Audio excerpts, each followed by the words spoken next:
This is Amy Adams. Welcome to the podcast, read by me, written by Dell Sweet. Copyright 2020, all rights reserved in their entirety. Stateside, Project Blue Chip, Complex C, Patient Ward. Test subject, Clayton Hunter. Compound SS-V2765. Gabe Coulson moved away from the monitors. Heart rate's dropping, don't you think? He stopped as the monitor began to chime softly. Before he could get fully turned around, the chiming turned into a strident alarm that rose and fell. Damn it, Coulson said as he finished his turn. What is it? David Johns wheeled his chair across the short space of the control room. His outstretched hands caught him at the countertop and slowed him at Coulson's monitor. Flatlined, Coulson said, as he pushed the button on the wall to confirm what the doctors one level up already knew. Clayton Hunter was dead. I see it, Dr. Ed Adams replied over the ceiling speakers. The staff called him Dr. Christmas for his long white beard and oversized belly. Bertie and I are on the way. A lot of good that will do, Johns muttered. Coulson turned to him. Go on in. Do CPR if you want. They don't pay me enough to do it. I don't know what that stuff is, but look at the way the doc sits up. Clayton Hunter will be in rigor mortis before anyone gets in there at all. No argument, John said. He wheeled back to his own monitor, called up an incident sheet, and began to type. Me too, Coulson agreed. Preserve the video, med, monitor data. He punched a few buttons on his console, and an interface for the medical equipment came up. He saved the last 48 hours of data, and then began to fill out his own incident report. These reports might never be seen by more than one person. Maybe two if you counted the person that wrote it, Coulson thought. But it would always be there, classified, top secret for the next 100 years or so. And he wondered about that too. Would it even be released after a long period of time? He doubted it. The stuff they were doing here was bad. Shit you didn't ever want the American public to know about. He had made his delivery a few weeks before. Whatever that stuff was, bad people had not only come to know about it, but had come to have a need for what it did. It didn't matter to him, not really. There were rumors, a few things he had seen while monitoring test subjects, nothing he considered concrete. Maybe it extended life. That was the strongest rumor. From what he had seen, though, as far as test subjects, it did its fair share of ending life pretty effectively, too. So when a few guys had asked him to smuggle out a sample for a large amount of cash, he had done it. And here was another failure to add to the growing number of failures, if that's what they were. This incident report, along with the one Johns was doing, would probably get buried deep under some program listing that no one would ever suspect to look into. Or maybe it would get burned right along with Clayton Hunter's body. He glanced up at the clock and then went back to typing. Call it 4:32 p.m., he asked. Works for me, Johns agreed. I got 94 for the body, Johns said. Yeah, me too. That's a fast drop. But we both got the same thing. 94 it is. No heart, no respiratory, dead as dog crap. Dog crap, Johns agreed. They both fell silent as they typed. A few moments later, the doors to the observation room chimed. The air purifiers kicked on with a high-pitched whine, and they could both feel the air as it dragged past them and into the air ducts. The entire volume would be replaced and the room depressurized and then repressurized before the doors would open. And that would only happen after the air was tested and retested. A good 20 minutes away before anyone would step foot into the room with Clayton Hunter. Later. Complex C, autopsy room. Ed Adams and Roberta Summers had dissected Clayton Hunter's body methodically. The autopsy had been painstaking.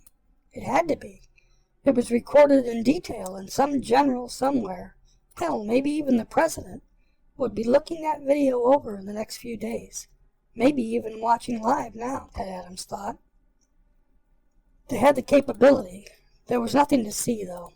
He had suffered a major heart attack. The heart had a defect. No history. One of those things that just came along and messed up your $2 billion research project all at once. Coronary thrombosis, he spoke in a measured voice, appears to be after the fact. The artery looks mildly occluded. The myocardial infarction appears to be caused from a congenital defect, specifically an atrial septal defect. Bertie? I concur. Easily overlooked. The lack of sustenance put a higher demand on the subject's heart. The defect became a major player at that point. Bad luck for us. Bad luck for Clayton Hunter, Ed Adams added. Oh, of course, bad luck for the subject, Clayton Hunter. I simply meant bad luck for a research volunteer to be defective in such a way that in effect it would compromise a project of this magnitude so badly. She turned her eyes up to one of the cameras she knew to be there. This in no way paints a true picture of V2765. We should proceed. Unsatisfying as these circumstances might be, we should proceed with subjects 1120F and 119X. Same compound. She turned back to the corpse on the table. You want me to do the brain biopsy? She asked Ed. Ed frowned as he made eye contact with her. They had decided, at least he had thought they had decided, not to mention brain biopsies. 3 times now he had discussed the importance of not focusing on the changes that V2765 made to the brain. Anything that altered the brain could alter financing, funding, lab time. Even the government didn't like changes to brain matter. Are you thinking there could have been an embolism? He asked. Well, She sputtered away for a second before Ed rescued her. I think all we would see is evidence of the embolism that occurred near his heart. We could search out areas of the body and most likely find more than one occurrence of embolism. Well thought, Bertie. But I believe we will take a look at the brain later in the week. Right now, I want to focus on the enzymes, proteins, blood work, and readying the other 2 for a conclusion of this trial. Yes, I agree entirely, Dr. Adams. You have your samples? Yes, of course, Doctor. Rex? Ed frowned hard and shrugged his shoulders in the direction of the thick glass. He lowered his voice to a whisper. None in here. That was stupid, Bertie. What was that? Coulson asked Johns in the control room. What? Johns asked. That whisper, I guess, Coulson said. Oh, that. You know these 2 got it bad for each other. Probably making little remarks they don't want us to hear. Besides which, you make a report on that and we all have to deal with it. Them, sure. But us too, because the bosses will be pissed off about it. Best to let that stuff slide. If the boss wants to know, he will. He looks at all this stuff in depth. Coulson looked about to say more when Dr. Christmas began talking once more in the autopsy room. Let's close them up, Ed Adams said. He stepped on a switch set into the floor, paused, and then spoke again. Lower the air temperature in here. We intend to keep him a few hours while we attend to other parts of the autopsy. No one in here for any reason. Out in the control room, Johns keyed his mic button. Will do. How low, Doc? I guess about 34 Fahrenheit will do it, just to slow it all down for a while. Done, Johns agreed. He adjusted a temperature graphic on a nearby monitor via his mouse. Coulson leaned over across a short distance. So we gotta look at that stuff for a while? Great. They're gonna sew him up, so it won't be so bad. Yeah, that's like I got a mild case of flu. It's still going to suck because every time I look anywhere, I'm gonna feel compelled to look at it. Yeah, me too. It's there. Draws you to it. Like the bunny on the Playboy cover. You look at the rest of the magazine, but you know you're gonna end up looking at her. She's the reason you bought the magazine, after all. Coulson nodded and smiled. And I'd rather look at Miss January than a dead guy with big stitches across his belly and over his chest, sewing him back up again. That is some ugly stuff." Johns laughed. "But you look anyway. Human nature. Why do you think people slow down and look at accidents?" "Because we're morbid," Coulson agreed. "Well, that too. But it is that fascination with death we have. Look." He pointed at the monitor. "You think Clayton Hunter knew he'd be laying on a steel slab the afternoon with Dr. Christmas shoving his guts back in and stitching him up with his nursey assisting?" They both laughed and turned away. "She ain't half—" A scream cut off the conversation, and both men turned back to the monitor. Clayton Hunter was sitting up on the steel table, arms drooping at his side, mouth yawning. Dr. Christmas had backed away until he met the wall behind him. Nurse Birdie was nowhere to be seen. What the hell? Get a camera on the floor." "Maybe she fainted," Coulson said. "Got it," Johns agreed. He stabbed at the keys on his keyboard, and a view of the table at an angle appeared. Nurse Birdie's leg could be seen, angled away from the table, skirt hiked high. The camera paused briefly, and then the view began to shift as Johns manipulated the camera angle. Her face came into view, mouth open, blood seeping from one corner. "Doctor!"